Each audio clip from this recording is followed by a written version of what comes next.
अब बोलो क्या है? डायरेक्ट कैसे पता चलेगा आपको? कैसे पता चलेगा? जब दोनों के स्लोप का मल्टीप्लिकेशन -1 आता है तभी बता सकते हैं ना कि यस ये परपेंडिकुलर है। अगर नहीं आता तो नो लिखना है। ठीक, चलो सेकंड बोला है, does line 3x minus y is equal to 1 bisect the joining of a and b? ये लाइन जो दी है वो बाइसेक्ट करती है ए बी को, ये फाइंड करना है। चलो ये हो गया ऑटोमेटिक। 31 का सेकंड सम अभी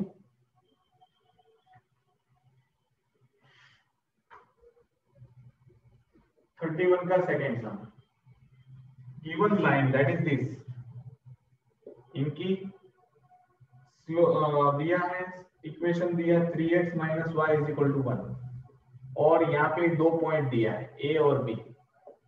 इसको बाइसेक्ट करना है कि नहीं फाइंड करना है? क्या कर सकते हैं, किसी को पता है? इसका मिड पॉइंट फाइंड करो।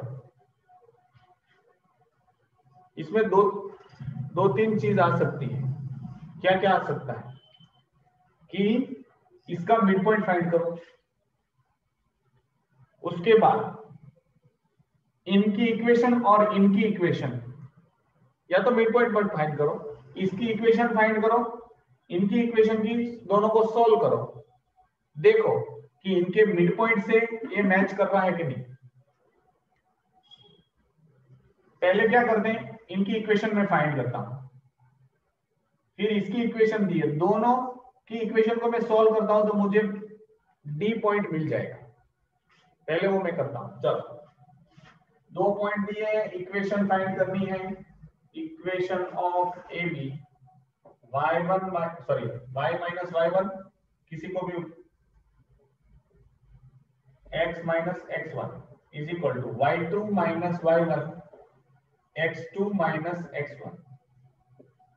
क्या आ जाएगा? y माइनस 3 x प्लस 2, इनका आंसर आ जाता है -2 और ये आ जाता है 6, that is -1/3।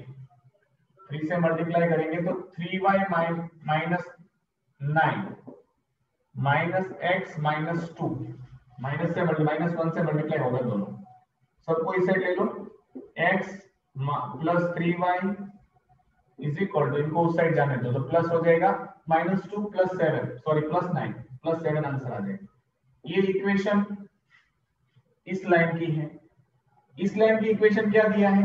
3x minus Y is equal to 1। इन दोनों को मैं जब सॉल्व करूंगा तो मुझे दोनों का जो इंटरसेक्टिंग पॉइंट है वो मिल जाएगा। ठीक, तो इनको सॉल्व करने से पहले एलसीएम लिया, यहाँ पे 3 से मल्टीप्लाई करना पड़ेगा, तो ऊपर की इक्वेशन वैसी की वैसी रहेगी। ये क्या आ जाएगा? 9x minus 3y is equal to 3। Simply plus करेंगे तो ये कट हो जाएगा, यहाँ पे 10x आ जाएगा is equal to 10, x is equal to 10/10 that is 1। x की वैल्यू 1 रखो कोई भी इक्वेशन में, मैं पहली इक्वेशन में रख देता हूं, 1 plus 3y is equal to 7, 3y is equal to 7 minus 1 6, y is equal to 6/3 that is 2। तो मुझे d का पॉइंट मिला 1 एंड 2। लेकिन अगर ये मिड पॉइंट होगा तो इस दोनों को मैं सॉल्व करूंगा, मिड पॉइंट कंसीडर करके मैं सॉल्व करता हूं, मिड पॉइंट डी। तो क्या होगा? x1 plus x2/2 -2 plus 4 that is 2/2 that is 1, y1 plus y2/2 that is 3 plus 1 4, 4/2 मतलब 2। तो मिड पॉइंट भी 1 एंड 2 आया और इसको सॉल्व किया तो भी 1 एंड 2 आया, that means D is the mid point.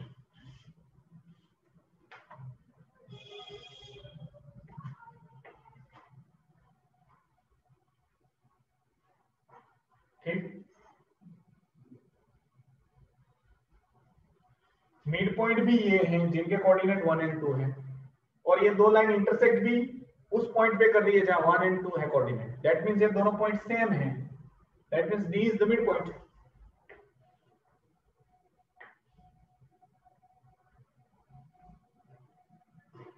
आया समझ में? यस। चलो आज यस। इस चैप्टर का last sum that is the 32 और ये 2016 में पूछा है। सर हमारे में लास्ट एक और है जो 2019 में पूछा गया था। सर वो उसके जैसा ही है, ऊपर थोड़ा डिफरेंट है, स्लोप फाइंड करना है। अब तो देखो लास्ट सम है तो सारी मेथड्स मैंने समझाई है, एक आध कोशिश करो आएगा, कुछ नया हो तो बोलो, वरना तो ये अब जो मेथड है ना वो वैसी की वैसी रहती है। ना ना नया तो कुछ नहीं है। तो फिर चलो 32 लास्ट, 33 होमो पे कर लेना। Line segment A B, A X axis sorry Y axis और एक्स एक्सिस दे दिया है। एक लाइन सेगमेंट ए बी है जो एक्स एक्सिस को मिलती है एक पॉइंट पे ए पे और वाई एक्सिस को मिलती है बी पॉइंट पे, मतलब एक ऐसी लाइन है जो एक्स एक्सिस को ए पॉइंट पे मिलती है, वाई एक्सिस को बी पॉइंट पे मिलती है। P divides AB in 1:2। P है वो डिवाइड कर रहा है 1:2, ऐसे याद रखना ए बी ए है, ए से बी तो 1:2, 1:2 ऐसे नहीं ले सकता तो आंसर रॉन्ग आएगा। तो ओरिएंटेशन ऑफ रीडिंग भी एक ही तरीके का रखना होता है, मतलब एक ही साइड से 1:2। Find the coordinates of A B, यहां पे जो भी होगा वो क्या होगा, x और 0 होगा, यहां पे जो भी होगा 0 और y होगा, कुछ भी होगा, लेकिन इस पॉइंट x पे है, x एक्सिस पे है तो वहां y 0 ही होगा।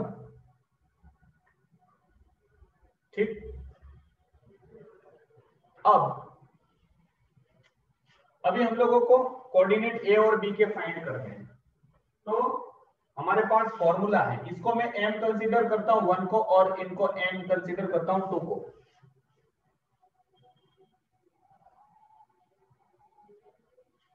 चलो पहला क्या फाइंड करना है, p का कोऑर्डिनेट फाइंड करने के लिए हमारे पास एक फॉर्मूला था, x is equal to mx2 plus mx1 by m plus n। y find करने का था, y is equal to my2 plus ny1 by m plus n। अब x क्या है 4 इज इक्वल टू m, मतलब इसको क्रॉस ही करना है, my plus n, sorry x ने x फाइंड करना है ना, सॉरी तो भूल हो गया, m x2 मतलब 0 आ जाएगा plus m x1 that is 2 into x that is 2x by 1 plus 2, 3 आ जाएगा, ऊपर आ जाएगा 12 और 2x, x is equal to 12 by 2 that is 6। यहाँ पे 6 मिला तो इसका कोऑर्डिनेट 6 0 हो गया। उसी तरह का y फाइंड करें, y क्या है -1 is equal to m y2 that is 1 into y1 plus n y1 2 into 0 0 by m plus n that is 1 plus 2, 3 1 जा 3 -3 इज इक्वल टू y, तो y इज इक्वल टू क्या आ जाएगा -3। तो इनका कोऑर्डिनेट क्या आ जाएगा 0 एंड -3। पहला क्वेश्चन का आंसर हो गया। ये अभी हम लोगों ने आया था इक्वेशन ऐसा ही। दूसरा, find the equation of line P through P and perpendicular to AB। एक इसकी इक्वेशन फाइंड करनी है, एक लाइन जा रही है P से पास हो रही है और परपेंडिकुलर AB को है। अब AB को परपेंडिकुलर है, बाजू में लगा लो, इनको A इनको B कहता हूं मैं। ए है वो है 6 0 है, बी है वो 0 -3 है, ये पॉइंट पी है जिनका कोऑर्डिनेट दिया है 4 एंड -1। यहां से एक लाइन जा रही है जो परपेंडिकुलर है, परपेंडिकुलर मतलब 90। तो ए बी का जो भी स्लोप होगा वो हमारी लाइन का रेसिप्रोकल होगा और नेगेटिव साइन वाला होगा। तो ए बी का स्लोप फाइंड करते हैं। Slope of A B that is m1 y2 minus y1 3 minus 0 by x2 minus x1 that is -3 by -6 minus plus हो जाएगा, ये आ जाएगा 1/2। अब स्लोप ऑफ रिक्वायर्ड लाइन, तो इसको परपेंडिकुलर है तो इसका जो भी स्लोप है उसका रेसिप्रोकल, तो slope that is m2 reciprocal क्या आएगा 1/2 का 2/1 -2/1। तो इसको -2 ही रखो और एक पॉइंट दे दिया है P 4 और -1। तो एक पॉइंट है और स्लोप है तो आपके पास y - y1 x - x1 is equal to slope, या तो 1 के साथ मल्टीप्लिकेशन होगा तो y + 1 is equal to -2x +8। इनको कैसे सॉल्व करते हैं, सबको इस साइड बुला दो, तो 2x + y - 7 is equal to 0।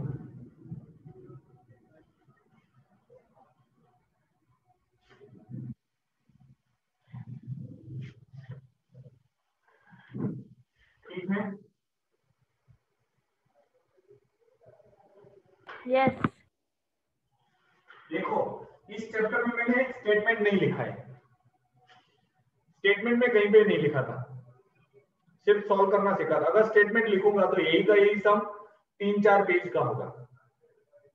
ठीक, हर जगह पे मैं लिखूं कि x axis and y axis a intersect at point a on x axis so that its coordinate would be x and 0, एक दो सेंटेंस इसमें ऐड करने होते हैं, लेकिन पहले सॉल्व करना सीख जाओ ताकि कम बड़ा लगे तो इजीली याद रह जाता है, मेथड याद रह जाती है, फिर लिखना विखना तो सब बात की बात होती है।